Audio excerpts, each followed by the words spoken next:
National গার্ডের সদস্যদের উপর হামলার ঘটনা এবং তার পরিপ্রেক্ষিতে আফগান নাগরিক অভিযুক্ত হওয়ার পর আমেরিকার প্রেসিডেন্ট ডোনাল্ড ট্রাম্প অত্যন্ত কঠোর ভাষায় তৃতীয় বিশ্বের সব দেশ থেকে অভিবাসন স্থায়ীভাবে বন্ধ করার ঘোষণা করেছেন। তিনি তার সমাজ মাধ্যমে জানান, এই পদক্ষেপ নেওয়ার প্রধান কারণ হলো আমেরিকার নাগরিকদের স্বার্থ এবং নিরাপত্তা নিশ্চিত করা। ট্রাম্পের মতে এত প্রযুক্তিগত অগ্রগতি সত্ত্বেও বর্তমান ইমিগ্রেশন পলিসি আমেরিকার জীবনযাত্রার মান নষ্ট করেছে, যা দেশের সামাজিক অচলাবস্থার মূল কারণ। ট্রাম্প স্পষ্ট করে বলেছেন, আমি মার্কিন ব্যবস্থাপনাকে পুরোপুরি সামলে নেওয়ার সুযোগ করে দিতে সমস্ত তৃতীয় বিশ্বের দেশ থেকে আমেরিকায় অভিবাসন স্থায়ীভাবে বন্ধ করে দেব।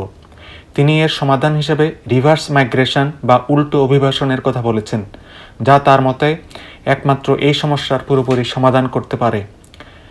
তিনি দাবি করেছেন, সাবেক প্রেসিডেন্ট জো বাইডেনের আমলে যে অবৈধ অনুপ্রবেশ ঘটেছে তা বাতিল করবেন। এমনকি বাইডেন প্রশাসনের উদ্যোগে আমেরিকায় আসা প্রায় ৭৬,০০০ আফগান শরণার্থীর পুনরায় যাচাই বাছাই করার নির্দেশ দিয়েছেন ট্রাম্প। ট্রাম্পের অন্যতম গুরুত্বপূর্ণ ঘোষণা হলো, যারা মার্কিন নাগরিক নন তাদের জন্য সমস্ত সরকারি সুযোগ সুবিধা এবং ভর্তুকি বন্ধ করে দেওয়া হবে।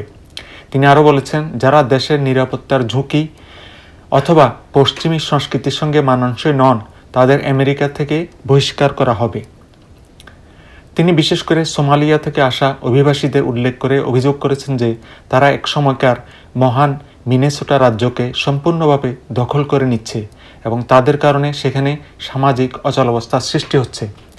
এই ঘোষণার পরপরই ট্রাম্প প্রশাসন আফগান নাগরিকদের ভিসা দেওয়া অবিলম্বে স্থগিত করেছে এবং আফগানিস্তান সহ ১৯টি উচ্চ ঝুঁকি দেশের নাগরিকদের সবুজ কার্ড বা গ্রিন কার্ড নতুন করে খতিয়ে দেখার প্রক্রিয়া শুরু করেছে। এই কঠোর ব্যবস্থাগুলো ট্রাম্পের দ্বিতীয় মেয়াদের অভিবাসন বিরোধী নীতির একটা বড় অংশ, যা দেশে বিদেশে তীব্র বিতর্কের জন্ম দিয়েছে। আমেরিকার ন্যাশনাল গার্ড আর্মিদের হত্যাকারী যে আফগান নাগরিককে গ্রেফতার করা হয়েছে, সেও কিন্তু আহত হয়েছে। আফগানিস্তান থেকে মার্কিন সৈন্য প্রত্যাহারের পর যে হাজার হাজার আফগান যারা মার্কিন সামরিক বাহিনীকে তৎকালে সাহায্য করেছিল আফগানিস্তানে, তাদের পুনর্বাসনের জন্য বাইডেন প্রশাসন অপারেশনস অ্যালিস ওয়েলকাম নামে একটা কার্যক্রম শুরু করেন। এদের এখানে আমেরিকায় থাকার ব্যবস্থা করেন এবং এদেরকে পুনর্বাসন করা হয় এই প্রজেক্টের আওতায়। ন্যাশনাল গার্ড সদস্যদের অভিযুক্ত বন্দুকধারীও এই প্রক্রিয়ায় আমেরিকায় এসেছিল। মূলত এই বন্দুকধারীর মতো অনেকেই তখন আফগানিস্তানে আমেরিকার স্পাই বা গুপ্তচর হিসেবে কাজ করছিল এবং তারই পুরস্কার হিসেবে তাদেরকে এখানে সেটেল করার ব্যবস্থা করা হয়। কিন্তু সেটা যে হিতে বিপরীত হবে এটা আমেরিকা কখনোই ভাবতে পারে নাই। অন্যদিকে সমস্ত তৃতীয় বিশ্বের দেশের বিরুদ্ধে কেন ট্রাম্প প্রশাসন হুঁশিয়ারি উচ্চারণ করেছেন তা বোধগম্য নয়। তৃতীয় বিশ্বের দেশ বা থার্ড ওয়ার্ল্ড কান্ট্রিজ মূলত এখন অচল। এটা একসময় ছিল প্রচলিত ধারণা ছিল। প্রথম বিশ্ব বলতে তখন বোঝানো হতো পুঁজিবাদী ব্লক, মার্কিন যুক্তরাষ্ট্র এবং তার মিত্ররা বা পশ্চিমীরা। আর দ্বিতীয় বিশ্ব বলা হতো তখনকার সোভিয়েত ইউনিয়ন এবং তার মিত্ররা, যারা মেনলি সমাজতান্ত্রিক ব্লক ছিল। এই দুই ব্লকের কোনোটির সঙ্গেই যারা যোগ দেয়নি, যে সমস্ত দেশ সেই নিরপেক্ষ এবং সাধারণত উন্নয়নশীল দেশগুলোকে বোঝানো হতো তৃতীয় বিশ্ব বা থার্ড ওয়ার্ল্ড কান্ট্রিজ।